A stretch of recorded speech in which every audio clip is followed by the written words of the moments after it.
Hey friends, welcome back to my channel. आज मैं एक ऐसी वीडियो लेकर आया हूँ वो उन स्टूडेंट्स के लिए जो 10th में हैं और बोर्ड की प्रिपरेशन कर रहे हैं। वो स्टूडेंट्स जिन्होंने अभी तक ये नहीं समझ पाए कि मैथ्स में क्या पढ़ना है, कितना पढ़ना है और कितने मार्क्स आएंगे कि जितना उन्होंने पढ़ा है। आज मैं उन्हीं स्टूडेंट्स के लिए वीडियो लेकर आया हूँ कि आपको कितना पढ़ना है और कितने घंटे मैनेज करना है और आप 90 प्लस मार्क्स स्कोर कर सकते हैं। हाँ, डेफिनेटली आप कर सकते हैं 90 प्लस मार्क्स स्कोर। देखते हैं आपको कौन सी यूनिट कितना पढ़नी है और उससे आपको कितने मार्क्स मिलेंगे। स्टार्ट करते हैं video without wasting our time, because time वैसे ही कम है। कुछ students, most of the students, खासकर जो बैक बेंचर्स होते हैं, वो लास्ट टाइम तक ही जाकर पढ़ते हैं और यकीन मानिए वही स्टूडेंट्स अच्छा खासा स्कोर कर सकते हैं अगर वो ये सोच ले कि नहीं मुझे पढ़ना है। और अगर उन्होंने नहीं पढ़ा है और अब से भी स्टार्ट कर दे तो भी वो 90 प्लस ला सकते हैं। 90 प्लस मैंने बहुत कम बोल दिया, 95 प्लस ला सकते हैं। स्टार्ट करते हैं कि कौन सी यूनिट से आपको कितना पढ़ना है और वो यूनिट आपको कितने मार्क्स देगी। स्टार्ट करते हैं। फ्रेंड्स, अभी तक अगर आपने कुछ भी नहीं पढ़ा है और कैसे पढ़ना है इस चीज से आप लेकर बहुत ही कंफ्यूज हो, तो आप देखिए आपको करना क्या है। फर्स्ट स्टेप है, अगर आपने कुछ भी नहीं पढ़ा है तो फर्स्ट स्टेप आपका ये है कि आपको पास होना है। मैं उन स्टूडेंट्स की बात कर रहा हूँ जो कि अभी तक जिन्होंने बिल्कुल भी नहीं पढ़ा है, स्पेशली बैक बेंचर्स। ठीक है, पूरा ईयर मजाक मस्ती के मूड में निकाल देते हैं। और ये वीडियो टॉपर्स के लिए भी है जो अपना बेस्ट देना चाहते हैं कम से कम टाइम में। ठीक है, तो मैं बताऊंगा आपको किस चैप्टर से कितना पढ़ना है और सबसे पहले आपको किस चैप्टर को फोकस करना है। तो देखिए मैंने यहाँ पे लग रखा है यूनिट नेम, यहाँ उस यूनिट में जो चैप्टर्स है और यहाँ उसके मार्क्स। ठीक है, तो जो पहली यूनिट आपकी आती है नंबर सिस्टम, उसमें एक ही चैप्टर कंटेन होता है और सबसे इंपॉर्टेंट बात मैं अभी बताऊंगा, कुछ ही क्वेश्चंस उसके हैं जो पूछे जाएंगे। ठीक है, तो वो आपकी 6 नंबर की आती है। तो सबसे पहले आप यूनिट 1 जो कि नंबर सिस्टम है उसको आप कवर करोगे, जिससे आपके 6 मार्क्स जो हो वो आपके पक्के हो जाए, श्योर हो जाए कि वो आपको मिलने ही मिलने।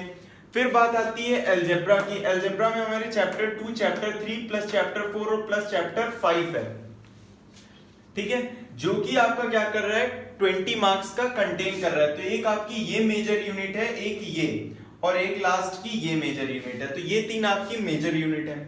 ठीक है, पहला चैप्टर अगर आपने एक चैप्टर पढ़ा तो आपके 6 मार्क्स पक्के हो जाएंगे और मैं बता दूंगा कि कौन से क्वेश्चंस एनसीईआरटी के हैं जो आपको पढ़ने हैं और क्या चीज है जो आपको बिल्कुल भी नहीं छूनी है। ठीक है, कोऑर्डिनेट ज्योमेट्री, इसमें भी आपका केवल एक ही चैप्टर है और इसके क्वेश्चन बहुत ही ज्यादा आसान होते हैं, मतलब आप सोच भी नहीं सकते इतने ज्यादा आसान। और ये आपको पूरे के पूरे कितने देती है, 6 नंबर देती है। ज्योमेट्री में आपका चैप्टर नंबर 6, चैप्टर नंबर 10 और चैप्टर नंबर 11 कंटेन करता है, जो कि 15 मार्क्स का है। इसमें भी बहुत कुछ रिड्यूस हुआ है, मतलब बहुत कुछ रिड्यूस हुआ है। ट्रिग्नोमेट्री जो कि बहुत ही ज्यादा आसान है, अगर आपने उसके कॉन्सेप्ट सीख लिए, फॉर्मूले समझ लिए और कुछ टेबल्स हैं जो कि याद कर ले, और उसके लिए भी बहुत ही अच्छी अच्छी ट्रिक्स होती हैं। ठीक है, तो इससे भी आपके 12 नंबर कहीं नहीं गए, बिल्कुल भी कहीं नहीं गए। और जो इसके काफी डिफिकल्ट क्वेश्चंस बनाए जाते थे कॉम्प्लीमेंट्री एंगल से रिलेटेड, वो भी इस बार हटा दिए गए। ज्यादा आपसे वर्ड प्रॉब्लम्स घुमा के इसमें नहीं पूछी जाएंगी, तो ये भी आप स्कोर कर सकते हो, ये 12 यूनिट भी। जो बिगिनर्स हैं उनको सबसे पहले ये यूनिट कवर करनी है, फिर उसके बाद ये यूनिट आपके 6 + 6 12 मार्क्स पक्के। ट्रिग्नोमेट्री जो कि आप कवर कर लोगे तो 12 यहां से मिल जाएंगे, यानी 24। मेंसुरेशन जो आपकी बहुत ही ज्यादा इजी है, केवल आपको फॉर्मूले याद करने हैं और क्वेश्चन में पुट करना है और आपका आंसर आ गया। कितने भी घुमा दिए जाए इनके क्वेश्चन फॉर्मूले पे ही बेस्ड, फॉर्मूला याद है तो पूरा का पूरा क्वेश्चन आपका ढह जाएगा। जो कि आपका क्या है, इसमें मेंसुरेशन में चैप्टर नंबर 12 और चैप्टर नंबर 13 है आपका। दोनों ही जो एरिया रिलेटेड टू सर्कल्स और वॉल्यूम, सरफेस एंड एरिया, दोनों ही बहुत ही ज्यादा इजी हैं। तो ये भी आप बिगिनर्स हो तो ये भी आप इस यूनिट को भी आप पढ़ें, जिससे कि आपके मैक्सिमम मार्क्स स्कोर हो सके। फिर उसके बाद आती है स्टैटिस्टिक्स, जो कि बहुत ही ज्यादा इजी है यूनिट, लास्ट यूनिट है स्टैटिस्टिक्स और प्रोबेबिलिटी। इसके ये क्वेश्चंस जो होते हैं बहुत ही ज्यादा इजी होते हैं और स्टैटिस्टिक्स से बहुत ज्यादा जो डिफिकल्ट चीजें होती थी वो हटा दी गई हैं। अब आपसे डायरेक्ट क्वेश्चन पूछा जाएगा और 1 मार्क्स में तो इनके मोस्टली फॉर्मूले यूज होंगे और प्रोबेबिलिटी तो आपकी है ही आसान। सो यानी अगर आप बिगनर्स हो, बैक बेंचर्स हो या टॉपर हो, जो भी हो आप, और आप स्कोर करने का रखते हो 95 प्लस, तो आप सबसे पहले यूनिट 1 जो कि नंबर सिस्टम, फिर कोऑर्डिनेट ज्योमेट्री और फिर आपकी ट्रिग्नोमेट्री और फिर उसके बाद मेंसुरेशन और फिर स्टैटिस्टिक्स और प्रोबेबिलिटी, ये मार्क्स पहले आप अपने श्योर कर लो। अब देखिए जो मार्क्स जहां कटते हैं वो आपका होता है अलजेब्रा पोर्शन। पॉलिनोमियल्स में कहीं आप साइन की गलती कर देते हो, क्वाड्रेटिक इक्वेशन हो गई, लीनियर इक्वेशन इन 2 वेरिएबल्स, इन सब में साइन की मिस्टेक होती है, मार्क्स यहीं पर कटते हैं। तो इनको आप बहुत ही समय लेकर और बहुत आराम से आप इन क्वेश्चंस को करेंगे। एग्जाम में कर रहे हो या आप लास्ट में भी प्रिपरेशन कर रहे हो, इन क्वेश्चंस और इन चैप्टर्स के लिए आपको समय चाहिए जो कि आपके पास अभी है नहीं। लेकिन आप अगर इनको पढ़ लोगे, पहले आप इन यूनिट्स को कवर करो, फिर उसके बाद आप अलजेब्रा पे जाओ, ठीक है। फिर उसके बाद हम आते हैं ज्योमेट्री पे। ज्योमेट्री में भी बहुत कुछ चीजें रिड्यूस हुई हैं, अभी मैं बताता हूँ। ये जिन पे मैंने टिक किया, ये सब यूनिट आपकी ऐसी जो कि टाइम लेंगी, सिर्फ और सिर्फ ये यूनिट छोड़ के, क्योंकि ये दोनों में ही कॉमन है, ज्यादा मार्क्स की है, बहुत इजी है, आप इजीली इसको कवर कर सकते हो, ठीक है। अब देखते हैं कि कहां से, कौन से चैप्टर से क्या हटा है। सो आप इसको नोट कर लीजिए कि क्या आपको पहले पढ़ना है, क्या आपको बाद में पढ़ना है, समय लेकर पढ़ना है। तो आपको यूनिट 1 नंबर सिस्टम जो कि एक चैप्टर कंटेन कर रही है और आपको 6 मार्क्स देती है और इसमें मार्क्स पक्के हैं। फिर दूसरा आपका कोऑर्डिनेट ज्योमेट्री, ये भी आपको 6 नंबर देती है और इसके क्वेश्चन बहुत आसान होते हैं और आपके 6 मार्क्स पक्के हैं, ठीक है। ये हो गए आपके 12 मार्क्स। फिर आते हैं ट्रिग्नोमेट्री में चैप्टर नंबर 8 और चैप्टर नंबर 9 जो कि अकेली 12 मार्क्स की है और इसमें भी आपको सिर्फ ट्रिग्नोमेट्रिक रेशियो याद करने हैं, कॉम्प्लीमेंट्री एंगल्स हटा दिए गए, तो बहुत आसान हो गया है। ये भी आपको याद कर, ये भी आप कर सकते हैं और 12 नंबर इससे भी आपके पक्के हैं। मेंसुरेशन में तो मोस्ट ऑफ द स्टूडेंट्स होते ही ब्रिलियंट है, फिर वो बैक बेंचर्स हो, टॉपर्स हो या मीडियोकर एवरेज स्टूडेंट्स हो, ठीक है। फिर उसके बाद बात करते हैं स्टैटिस्टिक्स और प्रोबेबिलिटी की। इसमें भी आप आसानी से मार्क्स स्कोर कर सकते हैं। सो स्टार वाली और एक लास्ट जो स्टार टिक दोनों है, इसको आप सबसे पहले कवर करें, जिससे आपके मैक्सिमम मार्क्स 6 + 6 12, 12 और 12 24, 24 और 11 आपका हो गया 35 और 10 45 मार्क्स, ये आपके एकदम श्योर हैं, जो कि आपको पहले पढ़ के और बहुत जल्दी आप इन यूनिट्स को कवर कर सकते हैं, ठीक है। अब फिर उसके बाद आप टाइम लेकर ये जो रिमेनिंग यूनिट्स हैं उनको आप स्टार वाली इनको आप करें, और ये इंपॉर्टेंट भी बहुत है बिकॉज सबसे ज्यादा मार्क्स यही कंटेन करती हैं। और ये ऐसी बात नहीं, आप इसको भी पढ़ेंगे तो बहुत इजी यार, पॉलिनोमियल्स, क्वाड्रेटिक इक्वेशन, ये भी फॉर्मूला बेस्ड ही हैं। जो वर्बल इसमें है वो सारे हटा दिए गए क्वेश्चन, और केस स्टडी आएगी 5-5 नंबर की, जिसमें आपको नॉर्मल फॉर्मूले पुट करने हैं। क्वेश्चन पढ़ोगे, आपको आंसर खुद समझ आ रहा होगा तो वो करना है। अब देखते हैं क्या पार्ट हटा है चैप्टर बाय चैप्टर। चैप्टर 1 है आपका, उसमें क्या क्या आपका आउट ऑफ सिलेबस है जो आपको नहीं पढ़ना है। ये अगर आप नॉलेज के लिए पढ़ना चाहते हैं तो फिर कभी पढ़ लीजिएगा, बट अभी जो इस टाइम हमारा मेन एम है वो है 90+ स्कोर करना, और हमें वही चीजें पढ़नी है जो हमारे सिलेबस में है, जिनसे हमें मार्क्स मिलना है, ठीक है। तो जो पहला है जो आपका आउट ऑफ सिलेबस है, एनसीईआरटी बुक एक्सरसाइज 1.1 जो है वो आपके आउट ऑफ सिलेबस है, ठीक है। फिर जो दूसरा पार्ट है यूक्लिड डिवीजन लेमा, ये भी आपका आउट ऑफ सिलेबस है। जो इस चैप्टर का सबसे इंपॉर्टेंट और मोस्ट इंपॉर्टेंट, इसीलिए मैंने वेरी वेरी इंपॉर्टेंट की पावर इन्फिनिटी कर दी है, proofs of irrationality of √2, √3 and √5 most important topic है। ये आपका एक क्वेश्चन इनमें से आना ही आना है। Decimal representation of rational number, rational in terminating and non terminating decimals, ये भी आपका क्या है, ये दोनों ही पॉइंट जो आपके हैं वो बहुत ज्यादा इंपॉर्टेंट है। आप चाहे तो इसका स्क्रीनशॉट ले सकते हैं जिससे कि आप बाद में पढ़ सकें, ठीक है। तो ये है चैप्टर 1 का, और ये सब आपको कितने मार्क्स का है, 6 मार्क्स आपको प्रोवाइड करके जाएगा। और सिर्फ आपको कितना पढ़ना है, ये जो सबसे झमेले वाली चीज थी यूक्लिड डिवीजन लेमा, ये तो आपका हटा ही दिया गया है। सो दूसरा चैप्टर देखते हैं, उसमें आपको क्या पढ़ना है और क्या नहीं पढ़ना है। चैप्टर 2 हम मार्क्स 20 वाली सीरीज में चल रहे हैं, जिसमें चैप्टर 2, चैप्टर 3, चैप्टर 4 और चैप्टर 5 आपका है कंबाइन। ये पूरा आपका कितने मार्क्स का है, 20 मार्क्स का, ठीक है। Chapter 2 polynomial out of syllabus आपका क्या है, एक्सरसाइज 2.3 एनसीईआरटी बुक का आउट ऑफ सिलेबस है। Statement and simple problems on division algorithm for polynomial with real coefficient, जो कि आपका इसका मेजर पार्ट था और बहुत ही ज्यादा कंफ्यूजिंग था सारी चीजें, वो आपका हटा दिया गया है। तो चैप्टर आपका बहुत ही ज्यादा आसान हो गया है, आप इसका एक एक क्वेश्चन कर सकते हो। और जो इस चैप्टर का मोस्ट इंपॉर्टेंट टॉपिक है वो आपका है, मैंने देखिए इसको डाल दिया है वेरी वेरी इंपॉर्टेंट सीरीज में, relationship between zeros of the polynomial and the coefficient of the polynomial, जो कि आपका मोस्ट बहुत ही ज्यादा इंपॉर्टेंट है। ये 1 मार्क्स में भी पूछे जा सकते हैं, इन पे इस केस स्टडी भी आ सकती है। सो ये वाली चीजें भी आपको पढ़नी है। आगे देखते हैं चैप्टर 3 में क्या है इंपॉर्टेंट और क्या आउट ऑफ सिलेबस है जो आपको नहीं पढ़ना है।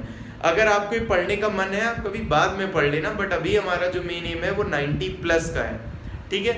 और जो टॉपर्स हैं उनको 95 प्लस का है। ये बैक बेंचर्स के लिए मैं बता रहा हूँ, और इस वे में आप पढ़ेंगे। पहले आप अपना टाइम टेबल बनाएं, क्या क्या पढ़ना है वो बताएं, अभी मैं सारी चीजें बता दूंगा, तो आपके 90 प्लस पक्के हैं। देखते हैं चैप्टर 3 में हमारा क्या है। बात करते हैं चैप्टर नंबर 3 की, pair of linear equation in 2 variable, ठीक है। आउट ऑफ सिलेबस जो कि आपको नहीं पढ़ना है, मजा तो खूब आ रहा होगा जब सुन रहे होंगे आप, नहीं पढ़ना है, ठीक है। एक्सरसाइज आपकी है 3.5 question number 3 and question number 4, ठीक है। पहली ये चीज आपको एक्सरसाइज 3.5 में क्वेश्चन नंबर 3 और क्वेश्चन नंबर 4 नहीं पढ़ना है। क्रॉस मल्टीप्लिकेशन मेथड जो कि आपका हटा दिया गया, ये भी आपको नहीं पढ़ना है। जो सिलेबस में है और इंपॉर्टेंट है, सबसे ज्यादा जो इंपॉर्टेंट चीज है, इन दोनों में से कोई एक चीज आनी ही आनी है। सॉल्व लीनियर इक्वेशन को सॉल्व करना आना चाहिए आपको बाई या तो एलिमिनेशन मेथड से आना चाहिए या फिर सब्स्टिट्यूशन। इन दोनों मेथड पे मैंने वेरी वेरी इंपॉर्टेंट की पावर इन्फिनिटी लगा दी है, बिकॉज ये दोनों में से कोई एक मेथड आपसे जरूर पूछा जाएगा कि इससे आप पेयर ऑफ लीनियर इक्वेशन को सॉल्व करिए। सो अब चैप्टर नंबर 4 में देखते हैं क्या चीजें हटा दी गई हैं और क्या इंपॉर्टेंट है और क्या पढ़ना है। चैप्टर नंबर 4 क्वाड्रेटिक इक्वेशन, देखिए इसमें भी आपका बहुत बड़ा रिडक्शन हुआ है। इस चैप्टर में बहुत बड़ा रिडक्शन हुआ है और ये अपने में बहुत इंपॉर्टेंट चैप्टर है। इसमें आपके 2 से 3 टॉपिक्स जो हैं वो बहुत ज्यादा इंपॉर्टेंट है, जो कि आप पढ़ लेंगे तो आपका ये जो यूनिट 4 है 20 मार्क्स वाला, इसका मान के चलिए 50% आपका कवर हो जाएगा इस चैप्टर से। देखिए जो चैप्टर नंबर 4 है क्वाड्रेटिक इक्वेशन, इसमें जो आउट ऑफ सिलेबस है वो एक्सरसाइज 4.1 क्वेश्चन नंबर 2 है, exercise 4.2 question number 2, question number 3, question number 5, question number 6, ये आपका आउट ऑफ सिलेबस है। एक्सरसाइज 4.3 का क्वेश्चन नंबर 1 4 से लेके 11 तक हट गया है। एक्सरसाइज 4.4 का क्वेश्चन नंबर 3, 4 और 5 हट गया है आपका। और जो सबसे बड़ी प्रॉब्लम है जो मोस्ट ऑफ द स्टूडेंट्स को होती थी, जो क्वाड्रेटिक इक्वेशन पे सिचुएशनल प्रॉब्लम्स बना दी जाती थी, वो आपका हट गया है। अब आपका डायरेक्ट क्वाड्रेटिक इक्वेशन सॉल्व करना आएगा बाय द क्वाड्रेटिक फॉर्मूला लगा के भी आप सॉल्व कर सकते हैं, फैक्टराइजेशन के थ्रू आप सॉल्व कर सकते हैं। और जो इंपॉर्टेंट टॉपिक्स हैं इसके, relation between discriminant and the zeros, ठीक है, वो नेचर ऑफ द रूट्स भी हम कहते हैं, relationship between discriminant and the nature of the root. Factorization by quadratic formula आपका बहुत ही ज्यादा इंपॉर्टेंट है, और ये डिस्क्रिमिनेंट का नेचर जो कि आपका 1 मार्क्स में आना ही आना है, ये सारी चीजें पूछी जाएंगी, ठीक है। आप इसका स्क्रीनशॉट ले लीजिए। चैप्टर नंबर 5 अरिथमेटिक प्रोग्रेशन, जो इसमें आउट ऑफ सिलेबस हुआ है, ये भी बहुत अच्छी चीज इसमें से रिड्यूस की गई है। बहुत सारे स्टूडेंट्स जो डेली लाइफ प्रॉब्लम्स आती थी बेस्ड ऑन एपी, वो उसमें काफी स्टूडेंट्स थे जो गलतियां मिस्टेक कर देते थे, या मोस्ट ऑफ द स्टूडेंट्स उस एपी नहीं फॉर्म कर पाते थे। तो वो सारी प्रॉब्लम्स हटा के अब एपी आपकी डायरेक्ट आएगी, और डायरेक्ट आएगी हम कह सकते हैं इजी वे में आएगी, ये हम नहीं कह सकते ये हटा दिए, बट जो बहुत डिफिकल्ट वाली प्रॉब्लम्स होती थी वो हटा दी गई हैं। एक्सरसाइज एनसीईआरटी की एक्सरसाइज 5.3 का क्वेश्चन नंबर 15 से लेकर 20 तक हटा दिया गया है। एक्सरसाइज 5.4 का मैंने क्वेश्चन नहीं, ठीक है, जो application in solving daily life problems based on sum of n terms वाला जो प्रॉब्लम होती थी जिसमें सम क्रिएट होता था एन टर्म्स का, वो वाली प्रॉब्लम्स हटा दी गई हैं इससे। और जो डेली बेस्ड प्रॉब्लम्स आती हैं, सिचुएशनल प्रॉब्लम्स आती हैं, उनको बहुत ईजी कर दिया गया है, बट जो सम वाली प्रॉब्लम्स होती थी डेली लाइफ पे बेस्ड, वो प्रॉपर टोटली हटा दी गई है, ठीक है। नेक्स्ट देखते हैं नेक्स्ट चैप्टर से क्या हटा है। चैप्टर 6 ट्रायंगल्स, ठीक है, इसमें जो आपका आउट ऑफ सिलेबस हुआ है वो हुआ है एक्सरसाइज 6.4, 6.5 का क्वेश्चन नंबर 1 और 17, ठीक है। और देखिए जो बहुत ही डिफिकल्ट थ्योरम्स होती थी उन्हें भी हटा दिया गया है। जो कि हमारी पहली थ्योरम है, ratio of areas of two similar triangles equal to the ratio of square of their corresponding sides. ठीक है, ये वाली थ्योरम हटा दी गई है। दूसरी, the square of one side is equal to the square of other two sides, the angle opposite to the first side is at 90 degree.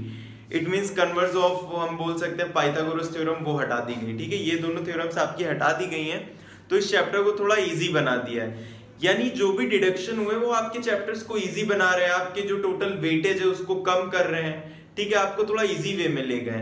तो जो ईयर 2021 है, ये आपके लिए बहुत ही ज्यादा, मान के चलिए आपके लिए एक वरदान टाइप का है, जिससे आप मार्क्स ज्यादा से ज्यादा ऑब्टेन कर सकते हैं। हम ये कह सकते हैं कि काफी परेशानियां हुई हैं, पढ़ भी नहीं पाए होंगे ढंग से, बट अब मौका है, आप पढ़ सकते हैं। ये सारी इंफॉर्मेशन हम आपके लिए लाते हैं ताकि आपका पर टाइम कम हो, कंज्यूम हो इन सब चीजों को कलेक्ट करने में, कि आपको क्या पढ़ना है क्या नहीं पढ़ना है। ठीक है, देखते हैं next chapter number 7। Chapter number 7, coordinate geometry. इसमें जो आपका आउट ऑफ सिलेबस हुआ है वो एरिया ऑफ ट्रायंगल हुआ है। एरिया ऑफ ट्रायंगल्स में मोस्ट ऑफ द स्टूडेंट्स की बहुत ज्यादा मिस्टेक होती है। ठीक है, 3 पॉइंट्स के कोऑर्डिनेट आगे पीछे कर देते तो उससे एरिया गलत हो जाता है, तो वो प्रॉब्लम भी आपकी सॉल्व कर दी गई है। एरिया ऑफ ट्रायंगल हटा दिया गया है। एक्सरसाइज 7.3 आपकी हटा दी गई है। और जो इंपॉर्टेंट टॉपिक्स हैं वो कॉन्सेप्ट ऑफ कोऑर्डिनेट ज्योमेट्री। इसका मतलब है, मतलब आपको कोऑर्डिनेट्स दिए होंगे, आपको ये बताना होगा किस कोऑर्डिनेट के हैं। तो ये सारे बेसिक जो कॉन्सेप्ट्स है वो आपके क्लियर होने चाहिए। ठीक है, ग्राफ्स ऑफ लीनियर इक्वेशन आप पुट कर सकें, ये आपको पता होना चाहिए। डिस्टेंस फॉर्मूला भी आपको आना चाहिए, और सेक्शन फॉर्मूला जो कि मोस्ट इंपॉर्टेंट है, ये सारी चीजें आपको क्लियर होनी चाहिए। तो आपके इसके जो 6 मार्क्स हैं ये आपके पूरे पक्के हैं, और मैं श्योरिटी दे रहा हूं कि आप इन टॉपिक्स को अगर अच्छे से पढ़ लेंगे, अगर आप ऊपर से भी पढ़ेंगे तो भी आपके 6 मार्क्स कहीं नहीं गए, ये आपकी जेब में है और आपके हाथ में है। जेब में रख लीजिएगा बाद में। ठीक है, चैप्टर नंबर 8 की तरफ बढ़ते हैं, देखते हैं उसमें क्या कटा है हमारा।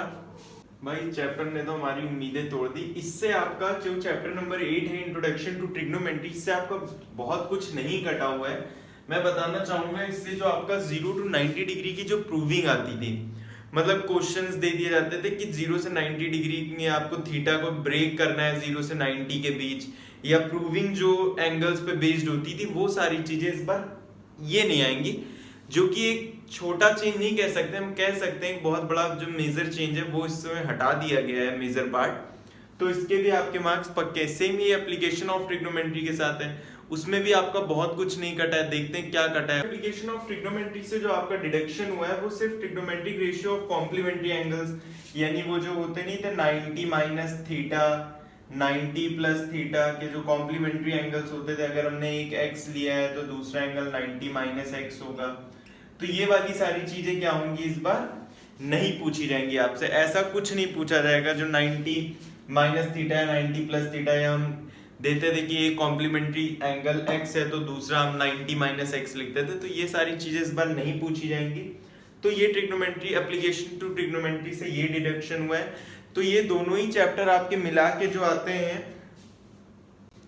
ये दोनों ही चैप्टर आपके मिला के 12 मार्क्स के आते हैं। तो इसको लाना भी कोई बहुत बड़ी बात नहीं है, ये 12 मार्क्स आपको बहुत इजीली मिल जाते हैं। बस इसके आपको कुछ फॉर्मूले याद करने पड़ते हैं, ट्रिग्नोमेट्रिक टेबल याद करनी पड़ती है, जिसकी ट्रिक मैंने बना रखी है, तो वो भी आपको याद नहीं करनी पड़ेगी। आप मेरी पुरानी वीडियोस में जाकर देख सकते हैं।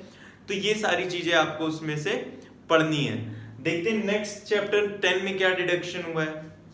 चैप्टर 10 हमारा जो कि है सर्कल्स, इसमें जो आउट ऑफ सिलेबस है वो है आपका कुछ भी नहीं भाई। वो ऑलरेडी वो चैप्टर इतना छोटा है, उससे आप क्या डिडक्शन करके, मतलब अगर कोई थोड़ा दे रहा है तो उसको ज्यादा की उम्मीद भी करना सही नहीं है। और सर्कल्स से जो है कुछ भी नहीं हटाया गया, क्योंकि ऑलरेडी वो बहुत छोटा चैप्टर है। अगर उसको और डिडक्शन कर देंगे तो उस चैप्टर में कुछ बचेगा ही नहीं। ठीक है, सो देखते हैं चैप्टर नंबर 11 में क्या है। चैप्टर नंबर 11 कंस्ट्रक्शन, इसमें से बहुत ही मेजर चेंजेस किए गए हैं, बहुत ही मेजर डिडक्शन किए गए हैं, जो कि बहुत ही ज्यादा यूजफुल है आपके लिए। ठीक है, जो construction of similar triangle to a given triangle, जो कि एक बहुत ही ज्यादा डिफिकल्ट क्वेश्चंस में आता था, वो आपका हटा दिया गया है। सिर्फ और सिर्फ आपको इसमें 2 टाइप के क्वेश्चन पढ़ने हैं। तो आपका जो 20 मार्क्स का देखा जाए जो यूनिट था, उसमें से आपके 2 चैप्टर्स में तो सर्कल्स में आपका कुछ भी नहीं है, मान के चलिए वो चैप्टर ना के बराबर है, उसका वेटेज कुछ भी नहीं है। चैप्टर नंबर 11 कंस्ट्रक्शन, इसमें से जो डिफिकल्ट होता था उसे हटा दिया गया है। और जो आपका सिलेबस में वो division of line segment in the ratio, ये आपका है। और दूसरा है tangent to a circle from a point outside, ये आपका है। तो ये दोनों चीजें आपकी इसमें, तो जो कि आपके लिए बहुत ही ज्यादा इजी कर दिया गया है चैप्टर। और एक्सरसाइज 11.1 पूरी की पूरी हटा दी गई है, ठीक है। तो ये डिडक्शन हुए हैं कंस्ट्रक्शन चैप्टर से। नेक्स्ट चैप्टर का देखते हैं, चैप्टर नंबर 12 का। Chapter number 12 area related to circle. इसमें जो हमारा आउट ऑफ सिलेबस गया है वो हमारा गया है problems on central angle of 120 degree, जो कि question number exercise 12.7 question number exercise 12.7 question number 7 है। ये वो सिचुएशन होती है जिसमें सेंट्रल एंगल 120 डिग्री कर दिया जाता है। तो उसका जो सोल्यूशन होता है वो थोड़ा लेंदी हो जाता है, तो उससे भी अब आप बच गए। आपके एरिया रिलेटेड टू सर्कल्स में ऐसी वाली जो प्रॉब्लम्स थी ये अब नहीं पूछी जाएंगी। चैप्टर नंबर 13 की तरफ मूव करते हैं, जो कि हमारा सरफेस एरिया एंड वॉल्यूम है। इसमें जो आउट ऑफ सिलेबस गया है वो फ्रस्टम ऑफ अ कोन गया है, जो कि कुछ इस शेप का दिखता था। घर में हमारी जो बकेट होती है वो भी फ्रस्टम ऑफ अ कोन के शेप की होती है। तो इन दोनों चैप्टर्स से बहुत छोटा सा डिडक्शन किया गया है, बट वॉल्यूम सरफेस एरिया तो पूरा टोटली आपका फॉर्मूला बेस्ड है। और एरिया रिलेटेड टू सर्कल्स भी आपका टोटली प्रॉब्लम बेस्ड है। इसमें जो एक थोड़ा लेंदी क्वेश्चन जाता था वो 120 डिग्री जब सेंट्रल एंगल हो जाता था, तो वो चीज अब आपकी हटा दी गई है। अब देखते हैं क्वेश्चन नंबर 14 और 15 से क्या, चैप्टर नंबर 14 और 15 से क्या डिडक्शन है। चैप्टर नंबर 14 और 15 से क्या डिडक्शन किए गए हैं।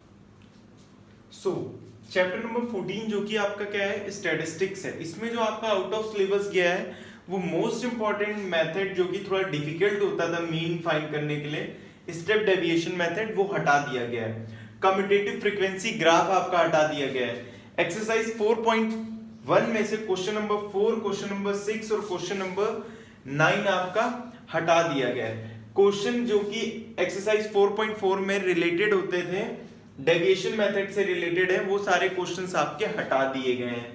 ये आपका स्टैटिस्टिक्स चैप्टर से बहुत बड़ा चेंज किया गया है। ये है आपका, ये दोनों ही चैप्टर आपके जो कंबाइन होके कितने मार्क्स के थे, 11 मार्क्स के, जिसमें से इसको थोड़ा इजी कर दिया गया है। और प्रोबेबिलिटी तो आपकी पहले ही ऑलरेडी इजी थी, ठीक है। प्रोबेबिलिटी में आते हैं, इसमें आपकी जो स्टेटमेंट होती है वो मस्ट होती है। स्टेटमेंट के आपके इसमें बहुत ज्यादा मार्क्स मिलते हैं और स्टेटमेंट आपकी बहुत मायने रखती है इस चैप्टर के लिए। और इसमें बाकी कोई भी रिडक्शन नहीं हुआ है, सारी चीजें आ रही हैं। और मुस्कुराइए कि आप सीबीएसई बोर्ड में, क्योंकि बहुत से चेंजेस किए गए हैं और इस बार का जो पेपर लेवल है वो थोड़ा आपका इजी कर दिया गया। और हाँ, मैं एक और चीज कहूंगा, इस बार के आप पेपर के लिए सबसे ज्यादा फोकस करिए आप अपने एनसीईआरटी लेवल पे। मुझे ऐसा लगता है, और मैंने जितने पेपर्स इस बार, जितने सैंपल पेपर्स देखे हैं और जितना मैंने सर्च किया है, रिसर्च किया है, मैंने ये चीज ऑब्जर्व की, इस बार 90% तक आपका एनसीईआरटी से आएगा, ठीक है।